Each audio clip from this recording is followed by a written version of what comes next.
Hi guys, ඉතින් ඔක්කොමල්ලා හොඳින් කියලා ප්‍රාර්ථනා කරනවා. ටිකක් කල් මම වීඩියෝ එකක් කරන්න හම්බුන්නේ නැහැ. මොකද මේ ගිය සතියේ පොඩි ඉවෙන්ට්ස් වගේක් තිබ්බා. ඉතින් බිග් මැච් එකක් තිබ්බා. ඒක නිසා මට ගොඩක් කොන්සන්ට්‍රේට් කරලා වීඩියෝ එකක් කරන්න හරියට වෙලාවක් තිබ්බේ නැහැ. ඉතින් ඒකට සමාව ගන්නවා මම. කොමරි අද මම පොඩ්ඩක් මේ අද වීඩියෝ එකෙන් මම බලාපොරොත්තු වෙන්නේ පොඩි චැලෙන්ජ් එකකට. මොකද මේ එක්සර්සයිස් එක මම සාමාන්‍යයෙන් කරන්නේ නැහැ. ඒක ඇවිල්ලා මගේ සාමාන්‍ය චෙස් මස්ල් එකට මම හරියට එක්සර්සයිස් කරන්න. bench press, incline bench press, decline bench press.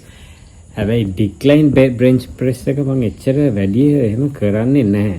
ඒක නිසා මට පොඩ්ඩක් හිතුණා මේකේ මගේ මැක්සිමම් ලිෆ්ට් කරන්න පුළුවන් වේට් එක මොකක්ද කියලා බලන්න. ඒක නිසා අද පොඩි චැලෙන්ජ් එකක් කරනවා. මේකෙන් උපරිම මට කොච්චරක් ගහන්න පුළුවන්ද කියලා බලන්නේ. මම පටන් ගන්න යන්නේ ඉතින් බිඳුවෙන් පටන් අරගෙන අර මගේ ඩෙඩ් ලිෆ්ට් චැලෙන්ජ් එක වගේ මේකෙත් බිඳුවෙන් පටන් අරගෙන මැක්සිමම් යනකම් මැක්සිමම් ගහන්න පුළුවන් වෙනකම් මම වේට්ස් ලෝඩ් කරන්න තමයි බලාපොරොත්තු වෙන්නේ. ඉතින් අපි ගිහිල්ලා බලමු ජිම් එකට මොකද වෙන්නේ කියලා.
right guys ඉතින් ඔයගලන් දැක්කා මේ මට උස්සන්න පුළුවන් උනේ කිලෝ 25ක් විතරයි එක පැත්තකට මම ඇත්තටම මේ decline bench press වැඩිය කරලා නැහැ සාමාන්‍යයෙන් chest exercises වල muscles තුනක් තියෙනවා මේ මට මේ intro එකේ කියන්න බැරි වුණා ඒක muscles තුන ඇවිල්ලා මේ මොනවාද chest muscle එකේ උඩ muscle එකයි ඊට පස්සේ මැද උයි පල්ලෙහා muscle එකයි ඉතින් සාමාන්‍ය incline ගහන්නේ උඩ muscle එකට decline ගහන්නේ යට muscle එකට මම මේ තාම beginner level intermediate beginner level එකේ නිසා වැඩි variation ගහන්නේ ගොඩක් අඩුවෙන් තමයි මම කරන්නේ මොකද එක muscle group එකකට විතරක් focus කරලා තමයි මම try කරන්නේ ඉස්සල්ලාම develop කරන්න. ඉතින් bench press එක තමයි මම normally කරන්නේ ගොඩක් දුරට කරේ. ඉතින් මම ඇත්තටම හිතුන්නේ නැහැ මට මේ කිලෝ 25ක්වත් උස්ස ගන්න පුළුවන් වෙයි කියලා. හැබැයි මම හිතනවා ඊට වඩා මට උස්සන්න පුළුවන් වෙයි කියලා. මොකද මම bench press එක මගේ වැඩිම weight එක කරලා තියෙන්නේ කිලෝ එක පැත්තට කිලෝ 40ක් දාලා. ඉතින් මං හිතනවා මේ මට ඒක කරන්න පුළුවන් වෙයි කියලා. ඉතින් අපි බලමු කොහොමද මේ ඒක කරන්න කියලා. so එච්චර අමාරුවක් තිබ්බේ නෑ අන්තිම රෙප් එකෙන් එච්චර අමාරුවක් තිබ්බේ නෑ මොකද මම හිතන්නේ බින්දුවේ ඉඳන් පටන් ගත්ත නිසා වෙන්නත් ඇති. අපි බලමු. හැබැයි හොඳ workout එකක් කරා මගේ chest muscle එකට හොඳට ඒක මට තේරුණා felt වුණා. ඉතින් ඔයගොල්ලෝ try කරලා බලන්න ඔයගොල්ලන්ට කොච්චරක් කරන්න කොච්චර ලොකු weight එකකින් ගන්න පුළුවන්ද කියලා. ඒතකොට ඔයගොල්ලෝ දන්නවා ඔයගොල්ලන් කොතන මොන තැනේද ඉන්නේ කියලා ඉස්සල්ලාම start එකේ ඊට පස්සේ එතනින් ඔයගොල්ලන්ට develop කරන්න පුළුවන්. මොකද මේ ටෙක්නික් එක හදාගෙන ඔක්කොම කරගෙන එතනින් ඉඳන් develop කරන්න පුළුවන්. මොකද ඔයා දන්නවා එතකොට maximum weight එක ඇවිල්ලා ඒක කියලා. Right guys, see you.